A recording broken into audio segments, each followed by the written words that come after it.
We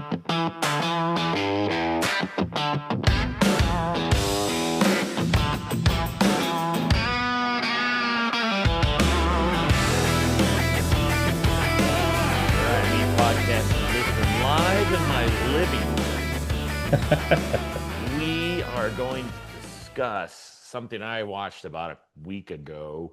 MC just finished it. Was the Hulk Hogan documentary on Netflix. You binged it right away. You told me. You're like, I already watched it. I watched all of it within the first day.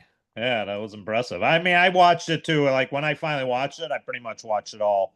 And then the next morning, I think I finished because I was watching something else and I came back to it and just finished it up. It was just a little bit to go. So, what'd you think? So, I mean, you kind of know it's kind of one of those things where it's like it's already been documented, right? It's already Yeah. happened. We already know what he's done. We already know who he is. And I think it was interesting when they interviewed him. This was his, like, behind you showing, if it allows us to. That's his very last interview. And it was Right. stated during the thing, peppered in with post-mortem interviews with his wife, ex-wife, his son, pretty much everybody but Brooke, his daughter. They showed a lot of clips of her as a young girl, but she just was not a part of this in a So they kind new of sense. yeah, so they kind of brought the light Hulk Hogan as a person, or Terry. What was his last name? Terry Bolea. Bollea. Yeah. And they discuss how he started in wrestling, and they discuss some of his family life, which he got all choked up, didn't want to talk about it. And then didn't know he had a brother. That was news to me. I didn't know he had a brother. Yeah, I knew because he also had a nephew. I believe Horace Hogan, who wrestled in WCW, was his real nephew. But his brother, I think that was the first, and then ends up being the only time that he's really gone even to that lengths to talk about his brother Alan. I think it was. Yeah, I don't know. I guess he was a Hell's Angel guy or something like Yeah, that. Or I thought what it does is it brings a moment of my life to the surface of saying, look how old I've gotten. That all this shit has happened, like the Chuck Norris and and then Ozzy Osbourne and now Hulk Hogan all die in the same year. And it's like you really bring to life that people don't live forever. And the weird part about Hogan is his name, like Ozzy, will always be something that people remember, right? yeah, yeah. And that Chuck, even Chuck even too. Yeah, even kids like this day, if they think about pro wrestling, Hogan's like the picture of pro wrestling, right? He's like they said, like Triple H said that if it wasn't for him, we wouldn't be where we were today. he's right though. I mean, and then that's the thing, and they have an episode that really kind of is focused on that. Who's bigger, the WWF, WWE, what Vince created, or Hogan himself? And he when he reinvented himself, going after a lackluster start in WCW, he really showed that he still had legs.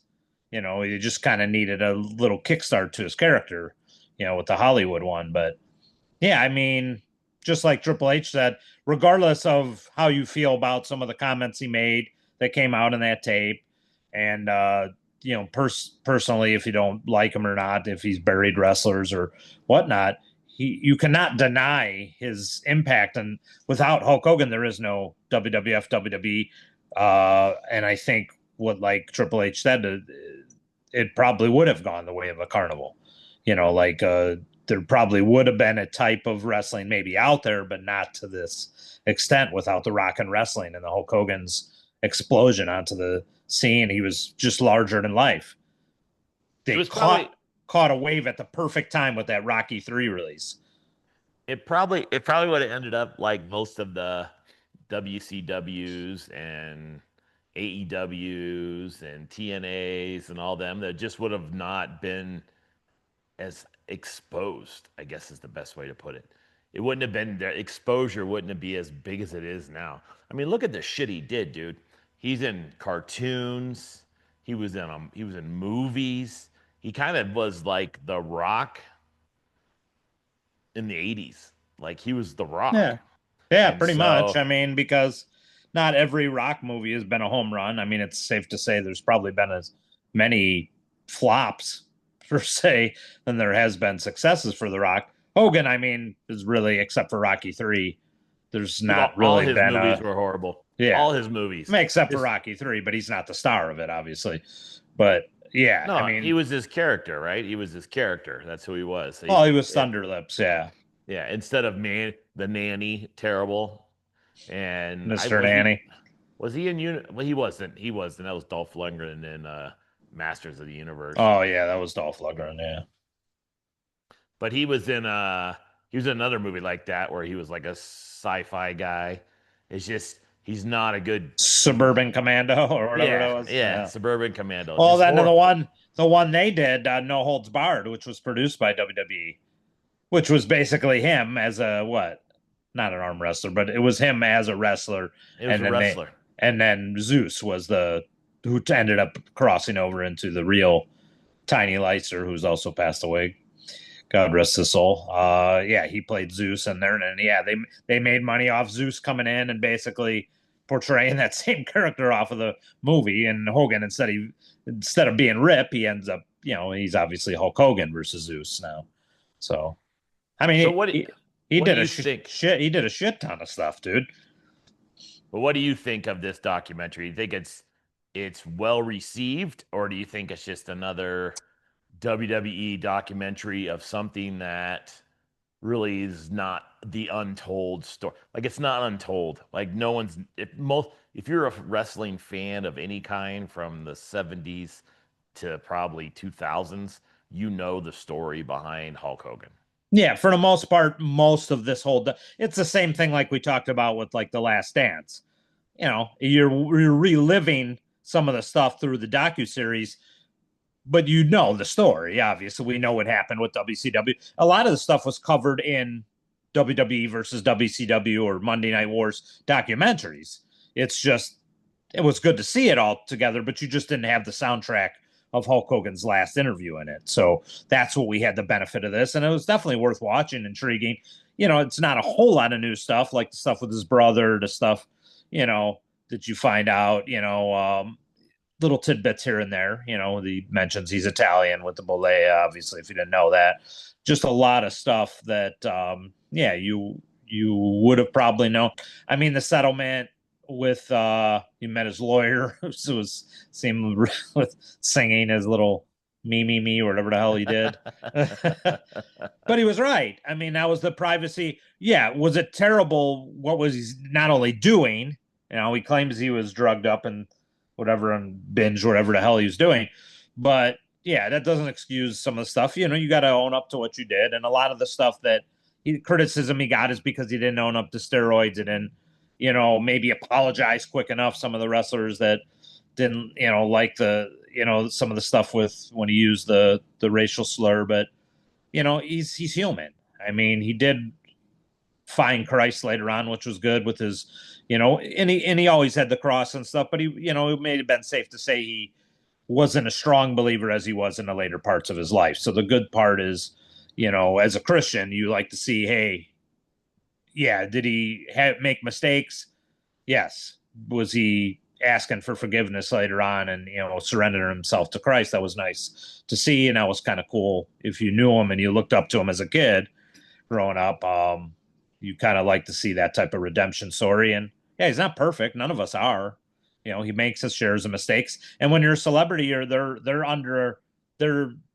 not only large mistakes, they're super large, magnified to the umpteenth degree. And he's got to live with them, and like you said, he just, I think he just, said, hey, it's, you couldn't have, if you don't like him, you couldn't apologize enough. If you liked him, you're probably going to forgive him.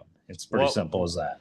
do you think he was truthful in this docu series, or you think he's still hiding stuff? Well, I mean, didn't know he was dying, so did he unbury all the skeletons? Probably not.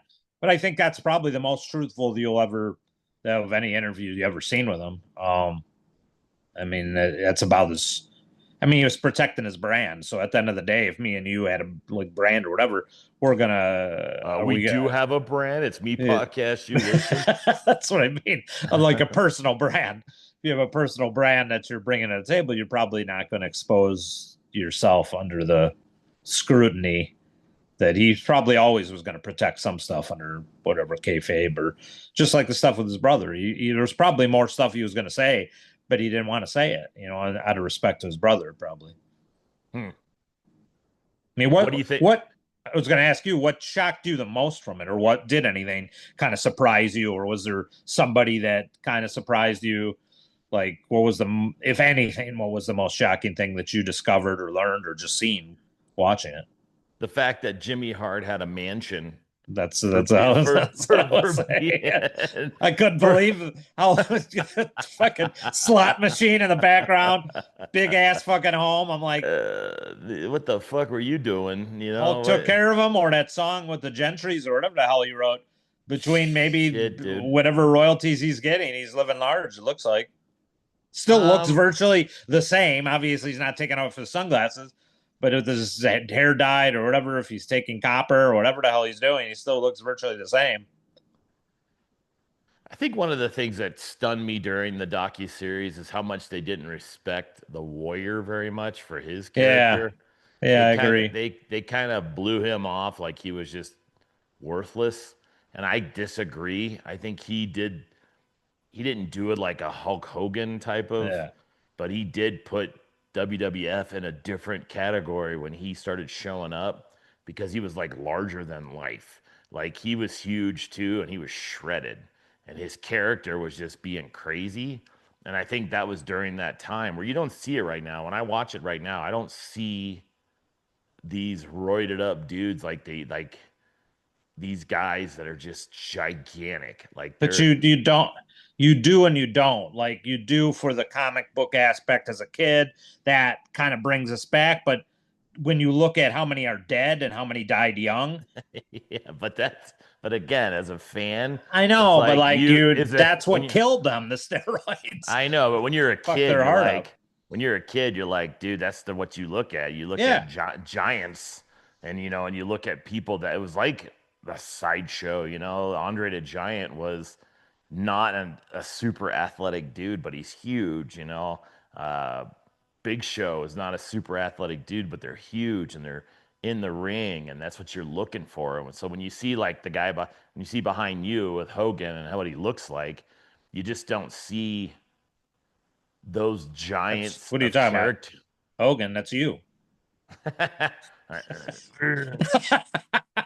Just right. hot dog tan and oiled up with a bandana. Come on, my short neck. But you don't see the gigantic characters like yeah, and like Randy Savage, and you don't see these guys that's like they just so oiled up and just out of control, looking huge. Well, Now they're just in shape, right? They're just in shape. They're not Randy, like for good portions of his WWF run, I would say, I mean, even WCW, he wasn't super huge.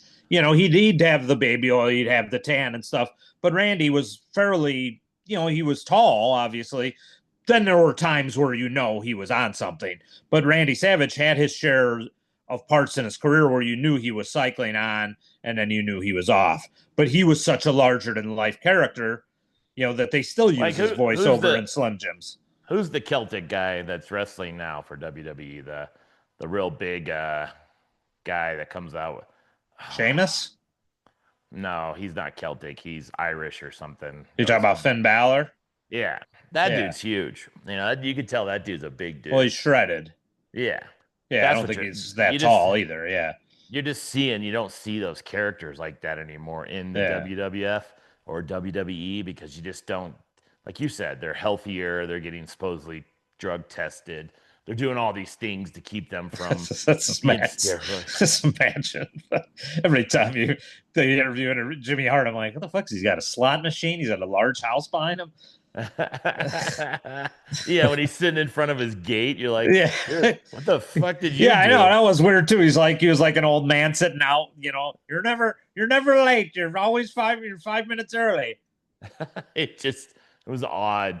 But I had again, a job, tangent real quick. I had a job one time in the Peoria Sports Complex where I was helping out the director there. He was a good dude.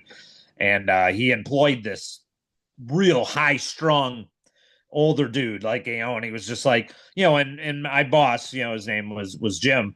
He had always said you're never on time, you're 5 minutes early. So at that time I'm coming from another job. So I got there this time on time. And this guy's all fucking freaked out, like, and he's repeating what Jim's rules were. You're on time. And I'm like, dude, I just came from another job. Chill out, man. You're retired. You're fucking old as fuck.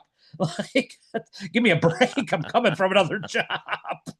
It just reminds me of that. Yeah, I think so he I was. I think he'd yell at the Padres employees on that side. Shit, it's Padres just yelled the players. hilarious. Yeah, I know he got into some shouting matches. Shout out to the old guy who I can't remember his name. It was probably dead. Oh yeah, So he's definitely dead. Yeah, he's I mean, definitely he's he definitely has to be. not He was like for alive. that guy 80 to 90 years old in the early 2000s. There's no way he's be the longest living man alive if he was So still let alive me now. let me ask you that. With the wrestlers that did passed away, did you think Hogan would pass away before Jake the Snake? Oh hell no! I mean, Jake would probably say that. How Jake is still alive? He's probably flabbergasted. Or Ric Flair? Flabbergasted. Flair. I mean, both of them have hit spots where, in wrestling vernacular, they had to kick out, and it didn't probably look like it. That time, Flair almost died. They had all of his family visiting him when he was in the hospital in that coma. Yeah, they thought for sure he was a goner then. I mean, you have to just thank the Lord above for sure that you have whatever bonus extra time if you're Jake or Flair. I mean, Flair was in a plane crash for Pete's sake, broke his back. I mean, he's and can you imagine surviving a plane crash? He's a superhero. I mean, he's definitely supposed to be here for whatever reason. So, I mean, if you talk to him, you'd still say it. But I mean, it sounds like Flair's still drinking. He's just going to be Flair until the day he dies. I mean, he's just gonna be him who he But is. I mean, he was wouldn't you? threatening. I mean, you If might as well. I mean, if you crash in a plane and still lived, and you went in a coma and still lived, would you be like, I'm gonna change my ways? You'd be Mr. like, Burns, what am I doing wrong? Mr. Burns, story from The Simpsons. He's like, I think of it as you have all these diseases at the door frame trying to get in, and all Mr. Burns hears is, "I'm invincible." No, Mr. Burns, just the slightest breeze, invincible. That's Ric Flair. So I liked it. I binge watched it because I just wanted to see it all. It's kind of like a bring myself back to childhood kind of shit, but it was definitely something. And when I watch these documentaries of old school wrestling, it's like watching old NFL documentaries versus the NFL now. It's just not the same.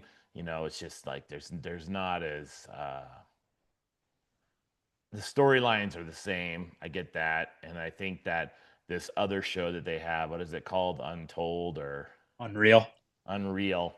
I think it does pull the curtain back even more to show you that it's all just the storylines, and I think it's I, all I wonder if Unreal they're going to actually show the fucking AI that's writing the show. Apparently now that's the big thing now is that apparently AI is writing the show, and then like Triple H would be the editor. And like, really. it just yeah, just fucking. So my buddy was doing like a he books his own wrestling fed like from the figure fed. He said I just wanted to try it for the hell of it. He said so I put all the guys in there and and he sends it to me. I'm like, this is a whole fucking full blown script. And he said, yeah, so WWE's doing that. And I'm like, so I Oh, they mean, they did the matches.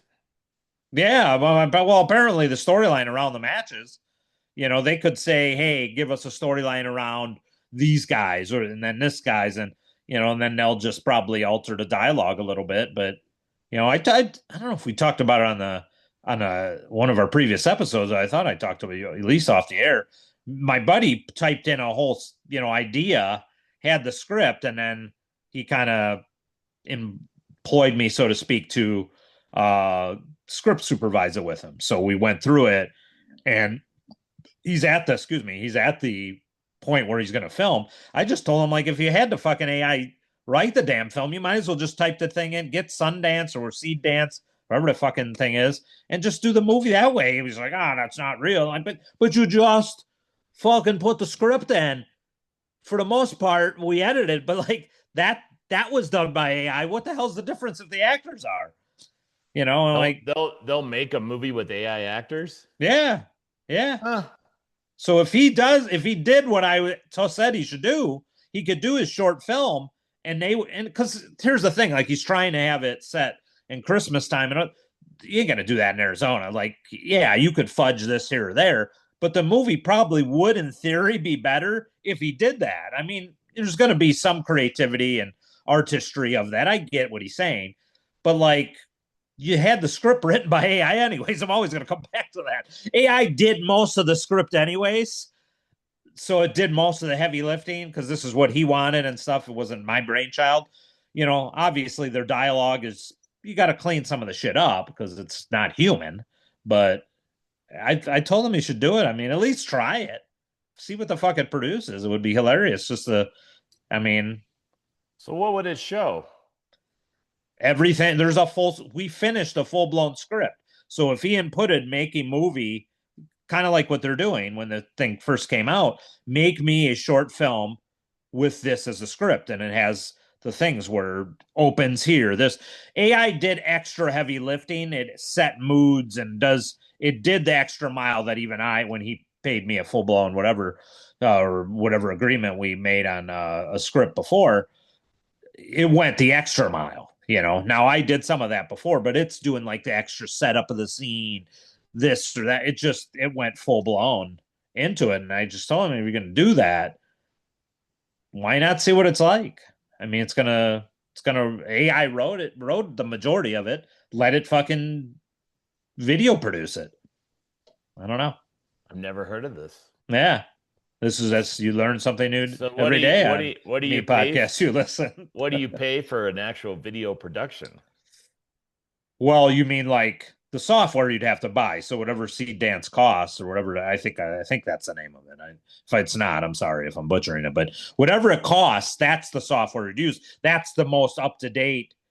I mean, I'm sure you've seen some of those videos edited. They had fights with other movie characters and stuff. That's the stuff they're using a lot in what we see on Instagram and other stuff.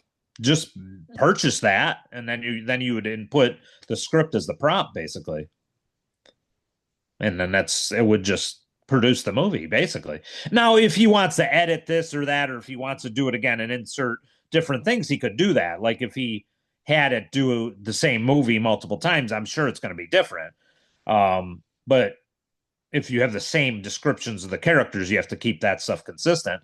Then you could probably move around scenes. Say if they did the movie again and you watch and like, hey, I like some of this better, and then this, he'd still be doing the artistry of film editor because he's a really good film editor.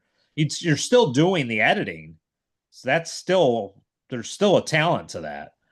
But or you could just do it once and like I'm happy with how it did it. But I don't know. I'd probably kind of want to see a couple different versions if I was him and doing that. But I don't think he wants to do it because he's been an independent filmmaker in Arizona for years. That he probably feels like there's no art form in it. But Well, again, some of the the tools you can script use, was written by it.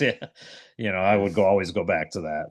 some of the stuff you can use is LTX Studios, Google VEO, Hmm. and Runway. Runway. Hmm. What did you call it? Seed money? Seed Dance, I think, or Sun. Yeah, it's not Sundance.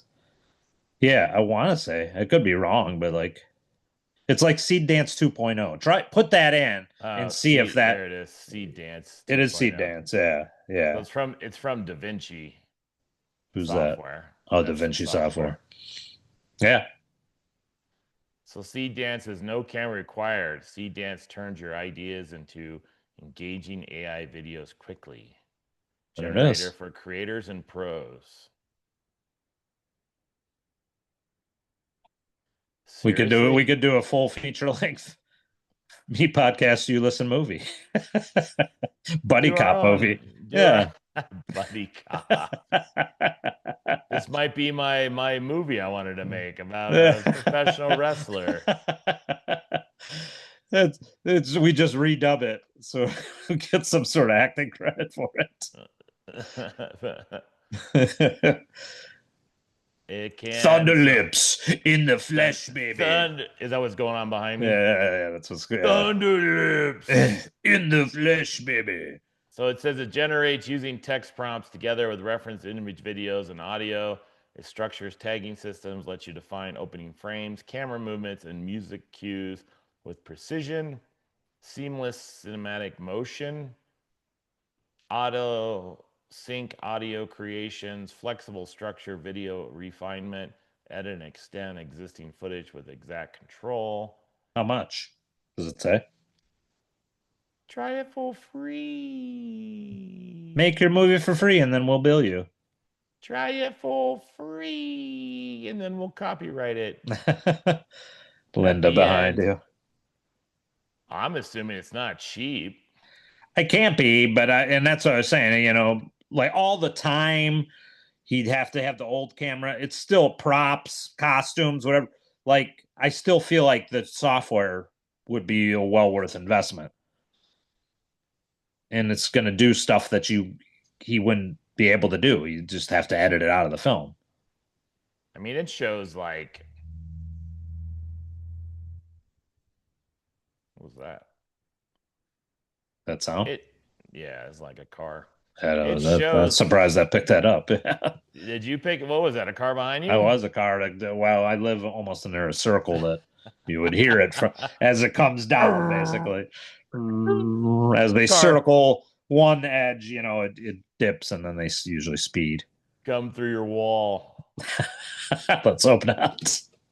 Well, yeah, that's pretty interesting. I didn't know you could do that. So yeah, it's going to cost. There's Linda, looking all tan and old. She was attractive back in the day. I mean, I don't know when she turned into the Linda from the show or whatnot. But she had to be he said when he went into that, see how they met was a cool story. That stuff you didn't really hear a lot of times. And then by having her a part of it, she provided so much home videos. It's going to be stuff you haven't seen in every episode of this series. So to go back to the theme of this episode, if you have not seen this, you need to if you're a wrestling or Hulk Hogan fan, it's really good. Yeah. I mean, they showed pictures of him, when he was younger, looking like a mongoloid, just child. He was a huge ass kid. Yeah. Big ass head, 8 years old, 200 pounds, just looking like a monster. The footage of him working out with Nick where he keeps saying you're lifting more than me, Dad. Yeah. Yeah. And he's like 70 years old. Yeah, he's just still doing that. Everything's in half reps. He's like doing his triceps like I mean, he was old at the time. Like, what do you expect? Plus, his back's fucked up. All those surgeries he fucking had. Then he tries to get up, and he's like, ah. I feel like that now. At work, when you're down on the ground, I can't get up. Fuck. Put my knee back up there. Let's see a picture of that again. Oh. Who's worse, Hulk Hogan's back or Coach JC's knee? Probably his back. Probably my back. My back's on the way. Oh no. Well, that was me podcast. You listen, the Hulk Hogan series. I never got your take on it. Did you like it? Subscribe. Yeah, like I said a few minutes ago, I think you absolutely have to watch it if you're a fan. You're going to see stuff you haven't seen, and yeah, there are the criticism that. You hear those things I kind of feel like when they do these documentaries, they're like, we have to cover the good and the bad. Yeah, I get it. Like you said, I think they went back into the Ultimate Warrior DVD they did where they kind of buried them in there. But this isn't his thing. But I think there was just a pump Hogan up by saying, hey, Warrior didn't have it what it takes. But the Warrior did carry it for a while. I think he was just more of a businessman and less of a probably lover of professional wrestling. And can you blame Warrior for that? He's trying to make money. I mean, that's what it's all about at the end of the day. But yeah, he wasn't Hulk Hogan, and I think that's the point. But you could say that and not maybe bury Warrior as much as they kind of went into there. But I I mean, I think loved Hogan back in the day. So yeah, I mean, it's just a trip down memory lane for all of us who I grew up in think that era. WWE needs to do tag teams, the best and the worst tag teams in WWE. I think that would be an interesting docu-series to see that, because I think there's some cool tag teams out there that they don't ever talk about. There should be one on Demolition now that they kind of were inducted and signed. Because Demolition was, man, they were the fucking. I loved Demolition back in the day. The song, the intensity. When I wrestled, when we did Better our than the thing. Road Warriors? I grew up in WWF, WWE. So yeah, I like the Road Warriors. And I love when they came in as Legion of Doom, but I wasn't a WCW/NWA guy. So I basically knew more about Demolition before the Legion of Doom Road Warriors came in.